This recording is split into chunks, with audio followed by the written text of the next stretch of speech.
Hey there, welcome to episode 148 of the Let's Innovate for Vegas audio program. I am your host, Managing Director of the Innovate for Vegas Foundation, Dan Hugo.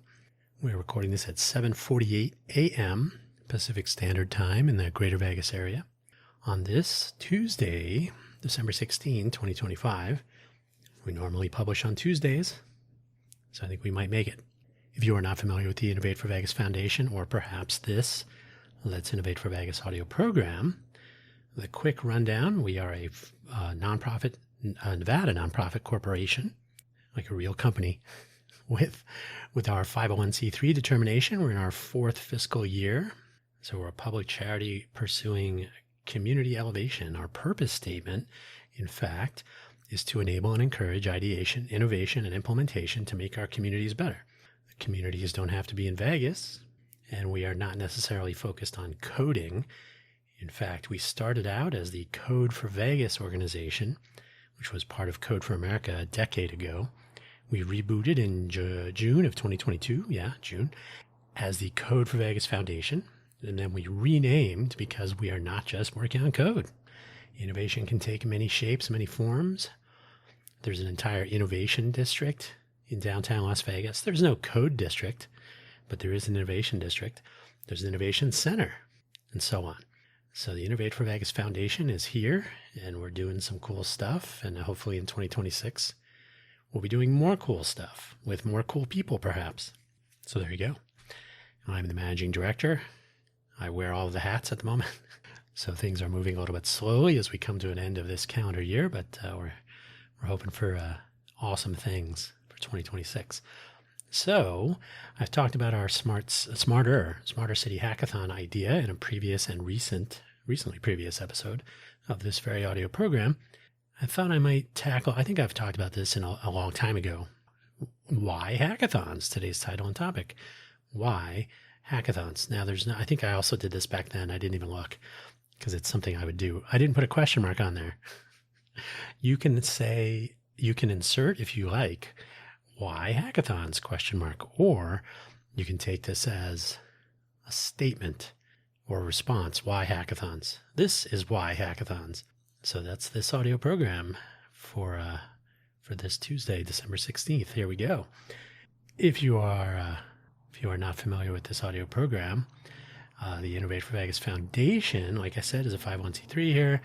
We focus on the Southern Nevada region, but nothing we're doing is limited to that. So we usually try to make it clear to people that you do not need to innovate in Las Vegas to innovate for Vegas. We have something like 40 million, maybe this year more like 39 million annual visitors. That's plenty of opportunity to encounter people from all over with new ideas, new innovations. And this audio program focuses on projects that we're working on, our initiatives, our different challenges, the state of affairs. We've had a couple of interviews in the very early days. We could return to that someday.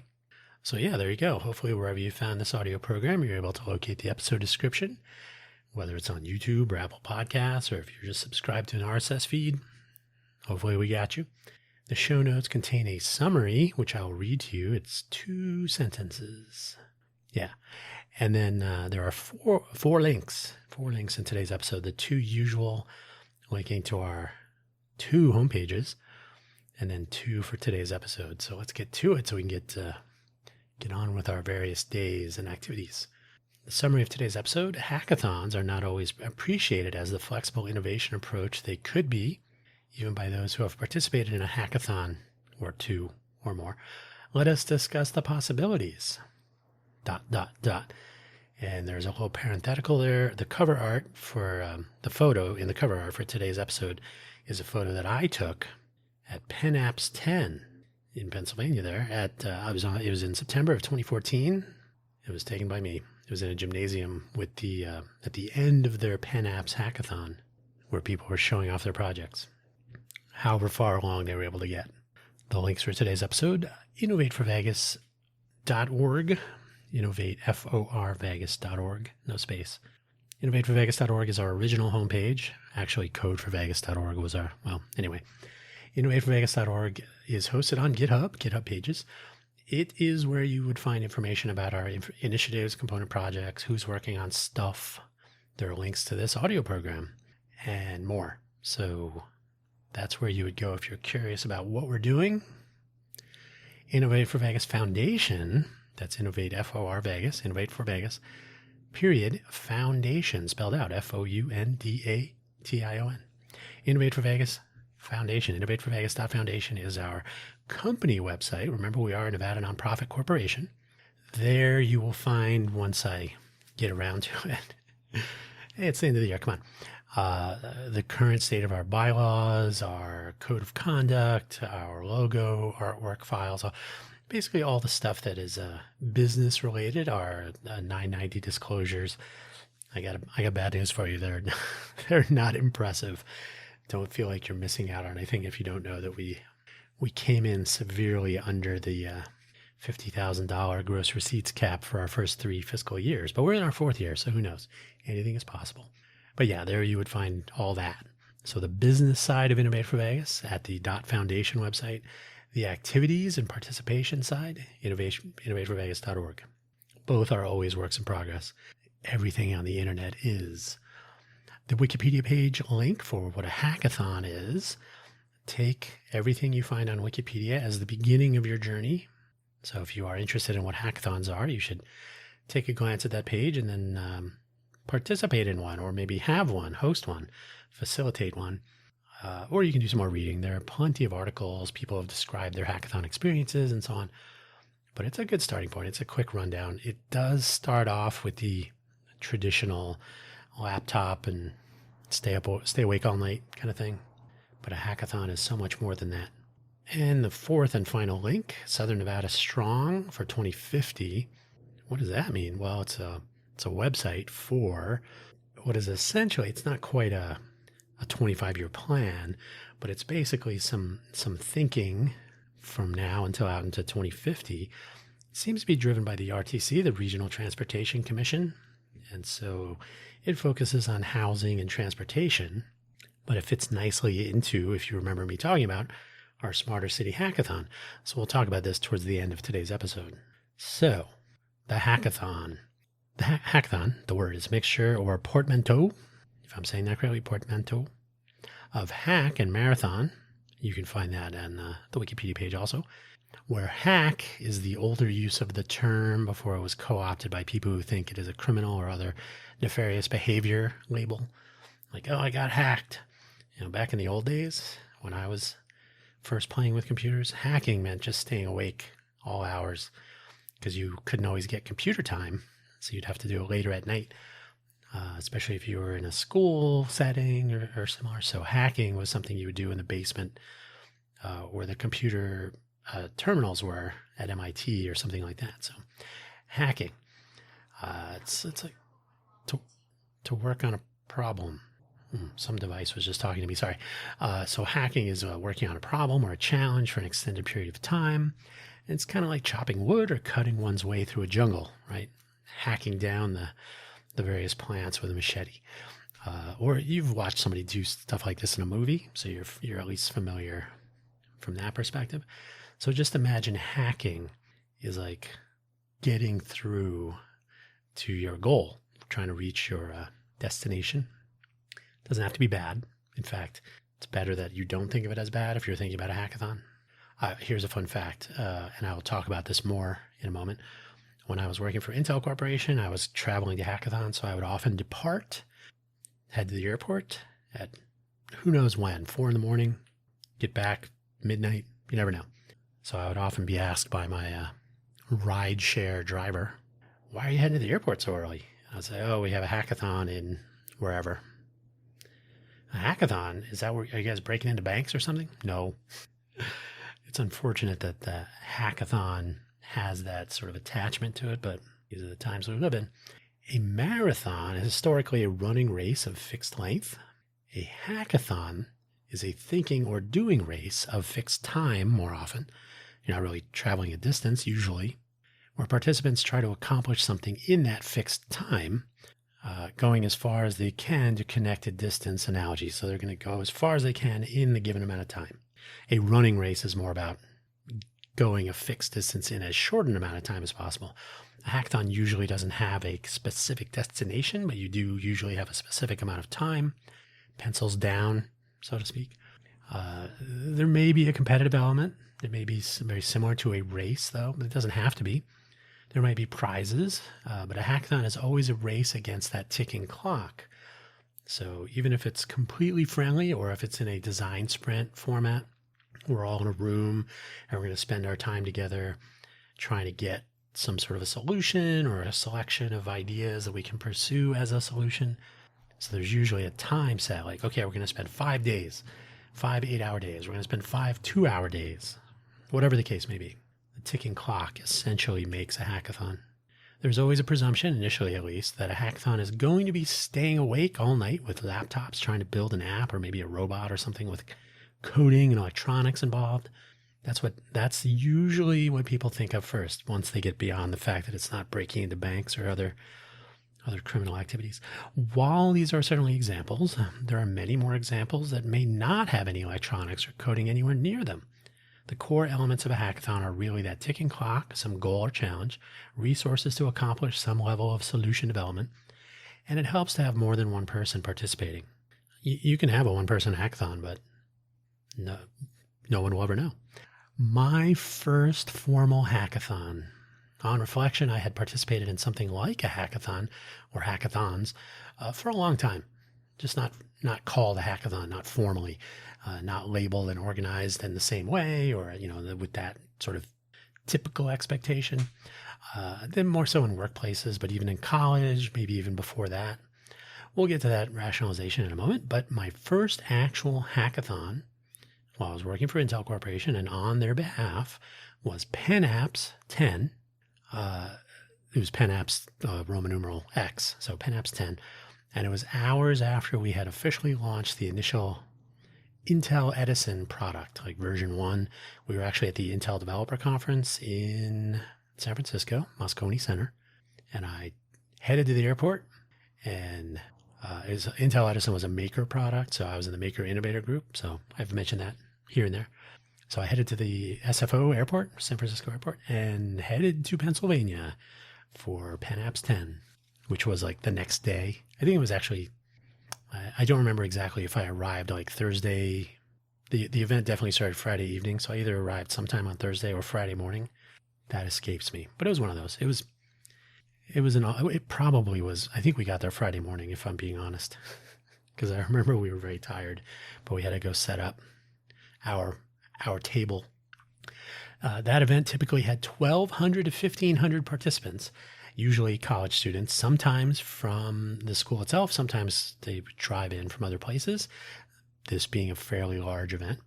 The event was held at the beginning of each semester. This was the 10th one. It had several big sponsors like Intel and Apple and Google and others, as well as smaller companies. And there were about 4 main topic areas to focus on. I think it was like health, maybe robotics or something, IoT, probably, I can't remember exactly. There were drones. You could check out a drone to use in your project. Several, actually, with judging and prizes at the end. Participation was not a matter of adhering to the topics or aiming for a win necessarily, although a lot of people did. I saw many people there just to try out the new technologies, take on the social aspects of the weekend. It was just something to go hang out with your friends, do something fun. Fun for some. They are fun, by the way. And to have a good time over the weekend in general with their classmates and colleagues, regardless. Right? Not everybody there was hands-on, so people were there just to kind of observe or hang out with their friends, moral support, keep them awake, etc. There was a huge final presentation, a show and tell of sorts in a gymnasium space, which is where the cover art photo was taken by me. I took a few photos and some video actually, and then on to the final prize presentations in an auditorium. Given that this was about 40 hours of hackathon, I think it was 8 p.m. start on Friday night, and I think it went till maybe 4 p.m. or something on Sunday, and then off to the judging, and so the total event was more than 40 hours, but I think it was 40 hours of pencil up, pencil down, Some people did some really creative and unusual stuff with the materials they had on hand, or maybe they brought something with them. Overall, it was a real eye-opener to see the energy and excitement in action. So that was my first, hey, I'm here from Intel. This is my first hackathon. So I didn't really know what to expect, but then I had an aha. Oh, okay, I've done something like this before. But then there would be a variety of hackathons. During my time in the role with Intel, where I would co-organize and in some cases and mentor participants. I was always there. Anything I was on behalf of Intel, I was a mentor to help people. So mentor participants around Intel products that we provided. I was on the team. It was my team that had designed and built our Maker Innovator products. So I had a certain level of subject matter expertise to bring, or whatever else they were working on. I always told people, especially at the PennApps event, they said, oh, I'm using I said, it doesn't matter. I'll help you. Your Arduino board, your Raspberry Pi, whatever it is. If I can help you, I will. So that was more educational for me also. I experienced a few different types of hackathons. So Intel IoT hackathons, that's Internet of Things, had Intel hardware and plenty of sensors to play with. It was only Intel. So it was only Intel employees, only Intel hardware. We sponsored it, we organized it, and so on. With Amazon gift card prizes and an intent to find talented participants with interesting ideas. They would go on to do some other collaborations with Intel into the future. Those were interesting. Some fairly talented people would appear for our events. College hackathons that were far more freeform with various sponsors providing various types of devices and resources. So PennApps was a good example. HackRU, MIT, Hack MIT, I think it was, etc. There were several. General hackathons, which had a more sponsored feel to them, including one here in Vegas with a heavy AT&T presence. We also did a reInvent hackathon with Amazon. So when Amazon was really pushing some of their IoT cloud services, Kinesis and so on. So company hosted, definitely leaned into sponsored, but so that they were either general hackathons like the AT&T one or company hosted, which was really more like the Amazon AWS event.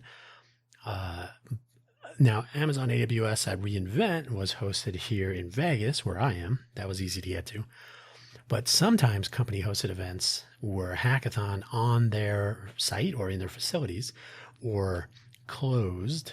So a little bit more like a private event. Amazon, I don't even know if they still exist. I don't even know what to call them, but they had it was Amazon Loft. Sorry, that just came to me. Do the Amazon Lofts still exist? If I could type. Okay. Amazon Loft. Amazon Loft. Not really finding it. Let me look on maps. I'm totally interrupting myself here, but I want to know if these are still open. San Francisco. I had been to 2 locations, and I don't remember where the second one was, but the Builder Loft, is that the one? Hey, that does look familiar. Okay. Is it still? So builder.aws.com. Sorry, I'm totally, but I'm just curious to see if these are still, they're still having events. Okay, cool. So we had a couple of events at the Amazon Builder Loft, now that I know what it's called, in San Francisco. And then I was at one somewhere else, and I don't remember where. It was not in San Francisco. Also fun. So here, Amazon would present a heavy emphasis on AWS, of course, but they would work with third parties. So they'd have their customers talk to Intel, or sometimes there'd be a couple of tables with different products from different companies. It's a much smaller space, so it was 2 or 3, but very interesting. We also had a private hackathon. It was definitely not a big giant crowd.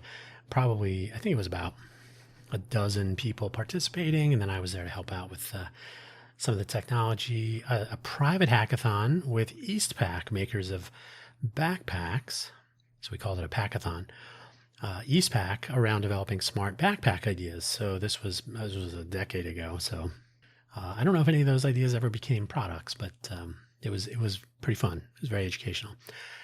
I was even able to attend a smart city hackathon here in Vegas, driven by Clark County of all entities, which seems like it could be something we could do more of more often, and more often than once anyway. So that was I think, when was that? Was that 2017 or 16 or something? I can't remember. It was a while ago. The Wikipedia, and it was held, it may have been held during CES. I cannot remember. It's been a while. The Wikipedia article gets to this eventually, but let me tell you right now, the presumption that a hackathon must be executed around code or tech development is not accurate. And when we get all the way out of the box and note those key elements I mentioned, the ticking clock and whatnot, almost anything could be called a hackathon if we are putting those elements in place. This is why I said at the top that I really had participated in hackathons unofficially, informally, given what hackathons really are. You don't have to call it a hackathon. It could still be the same sort of approach, same mindset. The hackathon approach, even if we call it something else, like an innovation sprint or a bug hunt weekend, guess what you're trying to do? You're trying to find and possibly close bugs with a ticking clock, right? Maybe there's a little prize at the end for someone who finds or closes the most bugs, depending on who your participants are. They may be finding bugs, or they may be trying to close them, or both. It takes the ticking clock, maybe some competition between teams, if that is appropriate, some sort of an incentive, could be personal achievement, cash prizes, bragging rights, could be anything. And perhaps a goal or a general direction, like we're trying to close bugs in this product, not anything. I found a bug in our competitor's product. Well, that's good. Good to know. Write that down. But we're focused on our stuff this weekend. Anyway, if you've ever watched a cooking show, some formats really do come pretty close to a hackathon if you look closely. Iron Chef, here's a group of ingredients and a ticking clock, and your competitor. Go and see what you come up with. So possibilities are nearly endless. So don't think of a hackathon as, I have to have I'll tell you this. I reached out to the city of Las Vegas several years ago, and I said, there's a smart city mayor thing happening at CES. I'm wondering if there would be any interest in a dumb city hackathon, which is what happens when your smart city resources fail. This could be in a sort of a crisis situation, what happens during an earthquake or a natural disaster or something similar. This was before the pandemic, by the way. Like what happens when your smart city resources are suddenly unavailable? Right? No phones, no internet, no email, your pager network, your cell phone network, all this. And they said, let's put you through to the IT department. And I said, actually, this is the absence of IT. The IT department would not be available because they would be unreachable. So how are you informing the public? Where are resources? How would they find them? CERT volunteers, for example, would be a component of that. The community emergency response teams that are part of FEMA. I do have my CERT training here in Vegas, but that's a different story for another time. But anyway, so everybody presumes that a hackathon is laptops and Red Bull and pizza and staying awake all weekend, but it could be a lot more than that. Set goals higher. So, generic hackathon. What is a generic hackathon? Let's make a generic hackathon. Let's answer that question right here. While I was with Intel, we came up with a hackathon in a box, which was basically a how-to from scheduling to venue to resource to goal setting and all the things that make for a satisfying event. Let's start with that last thing first. A hackathon should, ideally, when with the people who are participated, what did I type here? Ideally, I typed all the wrong words, where the people who participated want to do it again. And the people who missed it, hearing about what a good time it was, I wish I was there. So everybody should come away, hey, this was fun. I'm glad I did this. I would like to do it again. Are you having another one of these, etc.? If people can feel, even if they didn't win something, they should feel like they still personally won something. This is why Hackathon in a Box was an important thing to have on hand, because planning for a great hackathon is the opposite of not planning for a bad hackathon. Failure to plan, planning to fail, that kind of thing. Believing that a hackathon is pizza and some laptops is not a recipe for a good hackathon. So it does take some effort. Let's take some of the items out of that box. Not everything, because a lot of our box, or Hackathon in a Box, was focused on the timing of hardware delivery, current software releases, peripheral device availability, sensors and wires, anything specific to the event itself. So that was sort of skewed towards tech, towards Internet of Things, towards Intel products, and so on. Coordination of prizes and the venues of different places. We're getting there. Intel IoT events, though, they were kind of moving around and so on. You may be having a hackathon at a venue you control or in your locality. You're not going to be traveling to have your event somewhere else. If you're working with others, co-organizing can vary. So you might bring some ideas to the table and they may have their own and so on. We just showed up to PennApps. We didn't have any role in coordinating or co-organizing or anything like that. So we just showed up and set up our table and helped people play with our new Intel Edisons. So, but here are some things to think about. Some lessons learned along the way. Set achievable goals. If the hackathon is 48 hours straight, or 40 or whatever, somewhere in there, if you're expecting people to go full tilt, don't set a goal that would take a month to reach. We want people participating to end up with something close or workable or at least satisfying so that they learn something or wrapped up with a sense of accomplishment. So like if you're having a 3D printing hackathon and printing the things that you're trying to build will take a month or at least much more than the time you have available, that's not going to be as fun. Resources. If the hackathon needs a dry erase board or markers or both, have them available. If it needs an internet connection, make sure it is live and accessible and can handle the capacity that you're planning for. We'll get to that in a second. Power strips, tables, chairs, couches. What are the presumptions about what your participants will be doing and how they will be doing it and what they will be using to reach the goals? We would bring to our Internet of Things, Intel IoT hackathons. We would bring 25 of every sensor, maybe more, just in case someone needed to measure temperature or air quality or whatever. We had a whole bunch. Your event might need cloud accounts or access to data sources or working kitchens or machine tools, whatever the case may be. A working kitchen for a cooking hackathon, for example. Although I will say I did participate in a hackathon at First Build in Kentucky, and that was in a kitchen kind of a kitchen makerspace. So they had kitchen appliances, they had machine tools, they had all that stuff. So anything's possible. Transparent expectation setting. This is not always easy, but try not to surprise anyone when the event begins. I don't mean fun surprises. You could be fun. You could say, oh, by the way, but tell people if they need to bring a laptop or their own snacks or a sleeping bag and a pillow, whatever meals will be provided, if any or none, the prizes or other incentives. Basically, the unknown should be centered on the goals, not the environment. So when they get there, the challenges, you don't have to necessarily tell them what the challenges are, but if they arrive and they say, oh, I was supposed to bring a slide rule and a pen.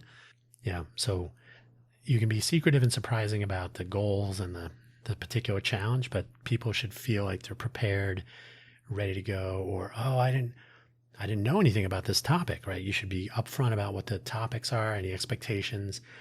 You don't have to be a subject matter expert, but if you arrive and you're like, oh, I don't speak this language, I don't speak, English or whatever the case may be, make sure people are not going to be unpleasantly surprised when they arrive, because that can be frustrating and it doesn't lead to people wanting to come back for the next one. So try to be transparent so that people are excited and are pleasantly surprised if they are surprised. Help. People who want to participate in your hackathon may be all over the goals and the materials. They've done it before. They'll do it again. They're ready to go. Or they may be brand new to this. If you want people to participate, be ready to help them out according to their skill levels that you invite. So don't surprise anyone. This was actually the fun part for me. Helping people with their projects was not only useful for them, according to what they told me, but I almost always learned something new about how we could make our products better documentation. Why is this connector like this, etc. Hopefully to make them easier to use for more people, because I was not going to be around all the time, right? So that's one example of what you can learn from people using your products. The example I always give is if you ever cook food for someone, they're sitting at a table perhaps, you bring the food, you put it on the table, they take a bite. What's the very first thing you ask?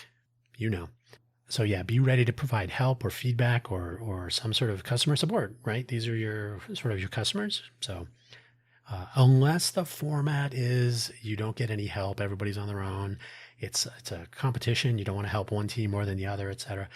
Be clear about that up front. Be transparent in your expectation setting. But yeah, I almost always learn something new. Be ready to guide in one way or another, or be clear up front if you will not be. Accommodate. Many will take this to mean accessibility, and you are not wrong. Not every participant will see or hear like you do. They may or may not be able to get around like you do. Maybe languages spoken will be several. And here is one that not enough people think about. Find and pause your surroundings. Listen very carefully. Find out if there are dietary needs or restrictions. And I'm laughing because when I would tell people this, they still didn't believe me. And then it was always an issue. You would be amazed how something as simple as a peanut allergy or a limitation on consuming leavened bread or the assumption that people will bring their own drinking receptacles can throw a real wrench into your event plans. Be upfront about what your assumptions are and the accommodations you will have in place. Not only food and drink, but that's the one that usually gets away from people. But also ask. Keep those lines of communication open before, during, and after. Make sure people understand that they are allowed to ask questions, and ask your participants what they need, what they expect, and what they're looking for. Not everybody will submit a question to you, but some sort of an FAQ is a good start. Frequently asked questions. If you are resource light, you're not rich, you're not rolling in dough, maybe you're a nonprofit like we are, and you're not sitting on a big bank account. Be upfront and tell people if you cannot meet particular needs for whatever reason. Maybe a hybrid event would work out. For that first one, maybe they can, bring their own snacks. Maybe they can, if they have a better environment at home, but they can reach the event online with the equivalent of Zoom or Jitsi. Jitsi is free and open source. Maybe that's a way to participate so that you don't leave them out. Okay.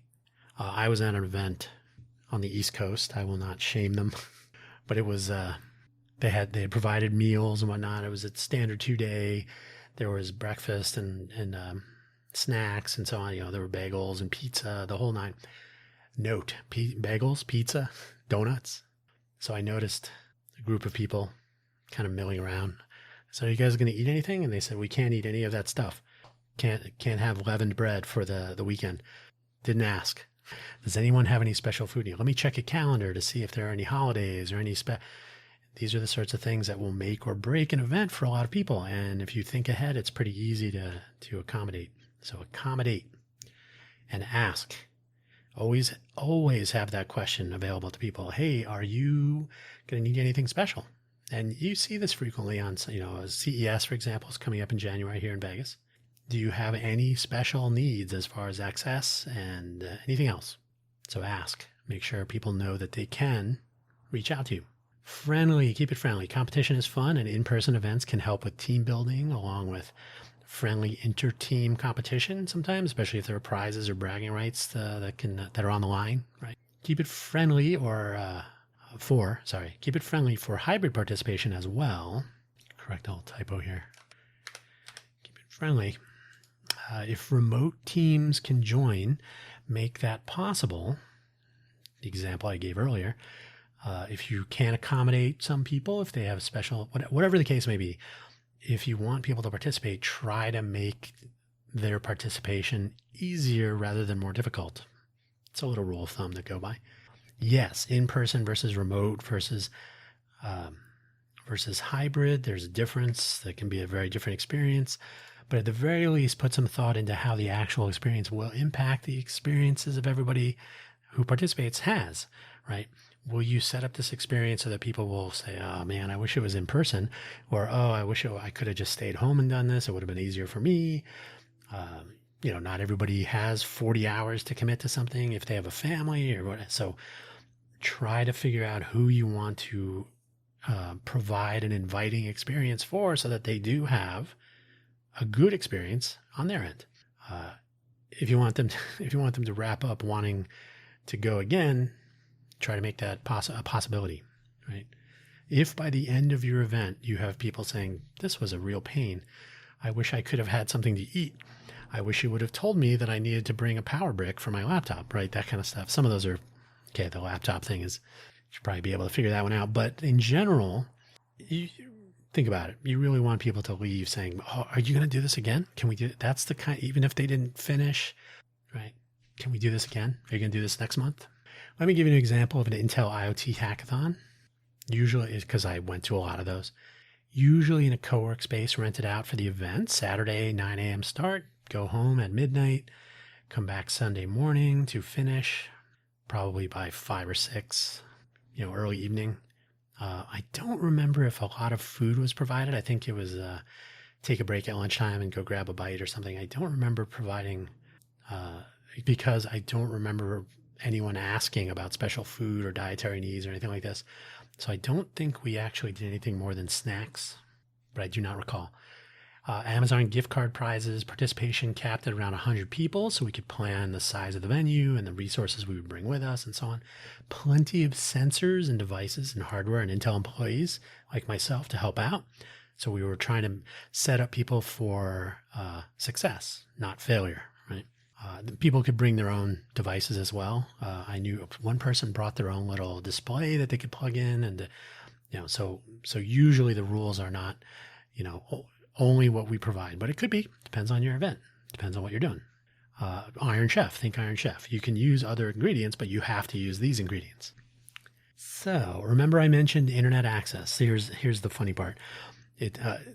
For these events that were using the Intel Edison, when you'd open the Intel Edison box, you had to connect it to your computer and then download some files and the kind of the current image, because the boxed product was shipping with the initial release software, and there had been changes all the time. So the first thing you wanted to do out of box, plug it into your laptop, connect to the internet, download the update image, apply the update. So that was the start. So you'd have 100 people all at the same time trying to do this. And then through the course of the hackathon, you'd have people with their phones in their pockets and their laptops, and the Edison had Wi-Fi built in. 100 people, 300 connections.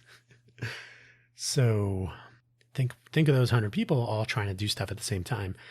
You got the downloading, you got checking emails on your phones or doing whatever. They're all looking for IP addresses to connect to this DHCP, the Dynamic Host Configuration Protocol, I think it is. So they're all looking for an address. They're all trying to connect. They're all doing their things.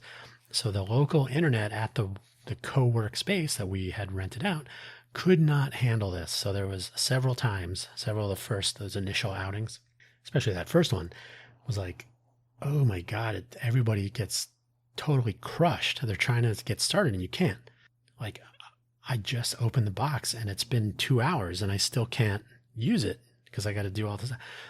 So we tried a few different possibilities, because the main problem you want to solve is that people opening the box should be able to use the product without too much special accommodation.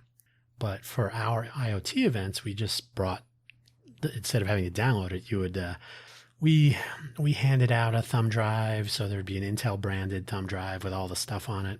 That was a totally reasonable way to go. The other, for example, we would bring our own Wi-Fi access point, so you could connect to that, and we'd have the files stored on an attached thumb drive.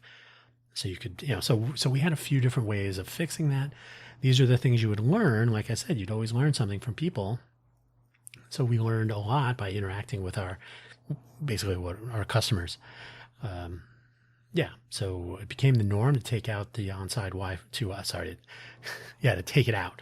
So you basically destroy, if there was anybody there at the co-work space trying to accomplish anything, nope, sorry, we're going to destroy your Wi-Fi network here. The first 2 hours of the event were slow because we did not have a local copy of the system to install and all that stuff. So once we did get around that, it was a better experience, but not everybody was on that page. So it wasn't 100%, but we try to tell people, here's how we can make our events better. And hopefully I was not at every single event. I have not solved the one place at a time thing, but and this is where asking your participants, especially after, is a great way to learn how to make the next one better. But pay attention in general. You will always learn something, and we certainly did, especially about if you're making a product. Hackathons are a great way to introduce your product to people to try, and then listen to what they tell you. They will tell you what's wrong. So I'm going to end on the Southern Nevada Strong thing. This is not an announcement, not even close. I literally sent an email yesterday, so Monday, the 15th of December.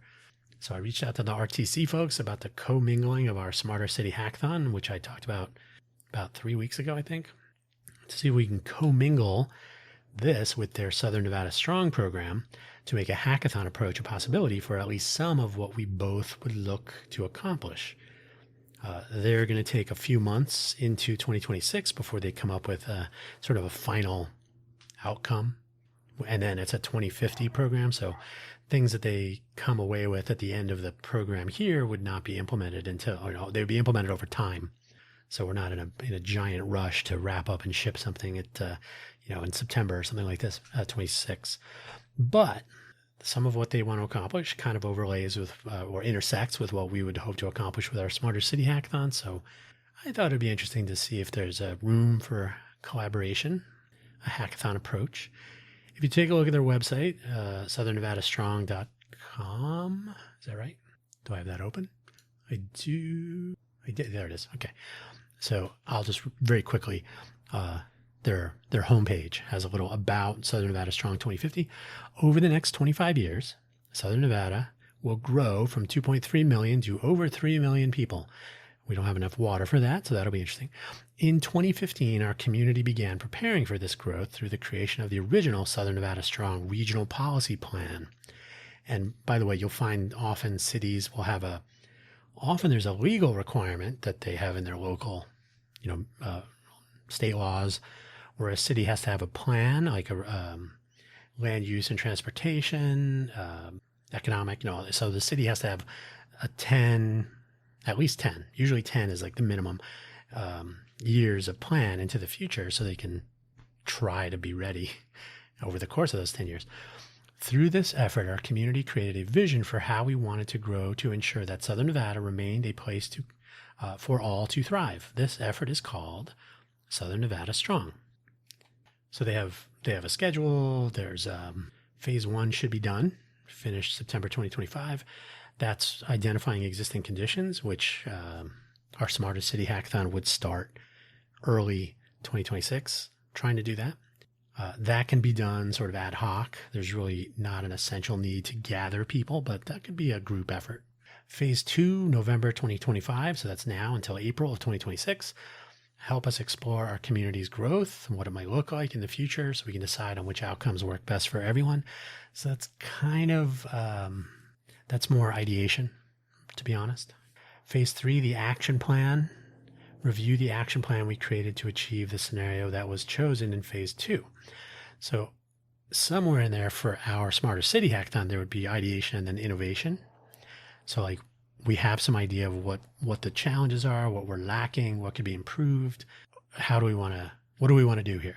So scenario planning and ideation, innovation, these don't match up perfectly. They don't match up. Is that the word I'm looking for? Perfectly. But they intersect. So the action plan, May to August 2026. So that's during the summer. Review the action plan we created to achieve the scenario. So that's really more talking, more interacting. So there's not a lot of hands-on here, which is to be expected. And then plan adoption phase 4. That's September to December of 2026. Encourage local leaders to adopt SNS, Southern Nevada Strong 2050, and to implement our shared vision for growth. So some of those things would be getting started.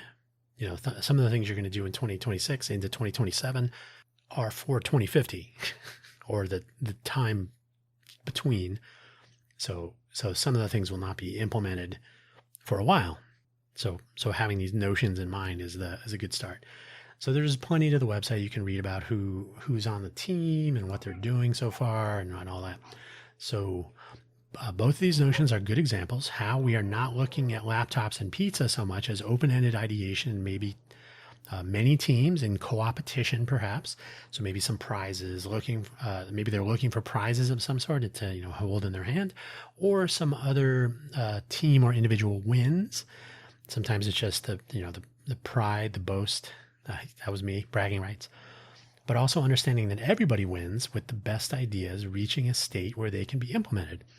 So hopefully at the end, the winning idea was not mine, but the community elevation takes place, and so we all win. Both of these notions would be taking place over months, as I already went through their schedule. Ideally, teams would gather in person or remotely, or both, over various milestones. Probably the Smarter City Hackathon would have more of a team, like meetup style approach. whereas the Southern Nevada Strong sounds like it's more of a kind of as you can information sharing and discussion. I don't know. That'd be a conversation. There would be resources and help along the way to steer ideas towards better ideas. And here's where the Smarter City Hackathon would really benefit from having city staffers, people familiar with public works or with internet communication technologies, public transit, for example, transportation in general, housing and urban development. So if you have people around to ask questions of, then you would see, oh, okay, we can tune our idea. Where do we need to innovate? And is this even possible? Is it possible in 25 years or is it going to take 1,000,000 years? Right? Changing. We want to be a rainforest. Okay, that's going to take a little while. Subject matter experts can really make this happen, though. And as usual, they can learn a thing or two while they help people who want to make things better. So if everybody's on that page, then, oh yeah, I'm in public works, but I never really thought about that particular thing you're describing, and so everybody comes away like, yeah, okay. I'm looking forward to our next gathering. Good. Now, this is Vegas, so while I've reached out to people before with City of Las Vegas, Clark County, and even RTC, specifically Regional Transportation Commission, regarding our initiatives and even hackathon ideas, I often get the usual silence in return. So no one should be holding their breath. Why did I type break? I'm telling you. This is what happens when you don't have AI doing stuff for you, when you do it all like a human. So don't be holding your breath on this one, but it would be an interesting way to attach a practical and implementable outcome to the Smarter City Hackathon idea, because a part of what we would talk about and pursue in our Smarter City Hackathon progression would intersect and overlap with and possibly find their way, any ideas that were applicable could find their way or ways into the Southern Nevada Strong Phase 4 timeline. So some of these ideas could possibly fit in. Like, oh, we're actually going to do this because it makes sense to do that. So that's the idea. But that doesn't change the fact that hackathons are valuable and we should all be doing them more often. And I will end on, we used to have our monthly hackathon meetup for Innovate for Vegas Foundation initiatives. We've tuned up some ideas and how we can make those work better. Our venue went away because the City of Las Vegas is not so, well, I haven't really pressed it again, but they don't really seem too interested in being supportive of this stuff. I think it's more of a show me what you're working on first. And so they don't quite understand how innovation and claims about being an innovation hub, how those actually work. But if we can maybe reconstitute our monthly hackathon meetups and focus on specific innovation progress in a demonstrable way, maybe we can sway them back to the, oh yes, we would like to live up to what we're telling people. But in the meantime, we'll see what happens. I think we would probably start off with an online component. Our initiative meetups every Monday have been very poorly attended, but if we can actually attach, like starting an initiative, not a sprint, but a iteration, right? So usually they'd be 2 weeks. So we could have an iteration kickoff hackathon style, right? We might start off, or maybe on the weekend in there'd be an opportunity to collaborate online. I always encourage people to meet up in person if you wanted to, but right now participation in the civic volunteer winter has been me, myself, and I. So we'll have to see. But yeah, that's the take home. That's where things are. Those are some ideas based on my own mini hackathon experience. The hackathons were the funnest part. In fact, people at Intel used to say that they were jealous because I got to actually go out and talk to the people using the products that I was working on in our hardware labs, for example. So often at a company like Intel, and Intel definitely had this, you have the product development, and then you have customer engagement, and they're usually completely different. So to be able to work on a product in the lab, literally, and then to go and sit with people of all ages. And I always tell people there was 15-year-olds, 10-year-olds in some cases. And there was a married couple, 70, had never done anything like this before. It was at like a co-work space in Cambridge, Massachusetts. And they said, we were in a fire in a hotel one time. So they wanted to build a thing that would send a message to their kids in the event of a scenario like that. So they built an Edison-based thing that could send messages. So hopefully you would be able to find a Wi-Fi connection. But if they were going to continue working on it, they could also use use their own phone, right? Like an access point type situation. But it would use, they had an air quality sensor, a smoke detector, and a thermal sensor, and so on. So attach a bunch of sensors so it could say, oh, if there's a fire, send a message. Don't call 911. That's for somebody else. But send a note to the kids. Let them know what's up. It was an interesting idea, but the more important thing is that they had never done it before, and they left with something that was doing what they wanted it to do, basically. If you can have a hackathon where that happens more often than not, you're off to a good start. So that's where we're going to leave it. I'll apologize for my voice if you made it this far. It's gotten worse and worse through the episode. The weather in Vegas is kind of weird. It's throwing my sinuses off, and so my voice and my listeners suffer. But that's where I'm going to leave it for today. Thank you so much for listening as always, and thank you for any support that you offer our foundation, ideally through participation or telling your friends that we exist. Those would be good. We don't really have so much financial need at this time, but you never know. If we can get the Smarter City Hackathon up and running, maybe we'll need some sponsors and we'll reach out a little bit more. But in the meantime, thanks for listening as always, and we'll catch you next week. And if we don't, have happy holidays. I know we're in the middle of one holiday and there's some other ones coming up. So this is a non-denominational best wishes and happy holidays to all. Thank you.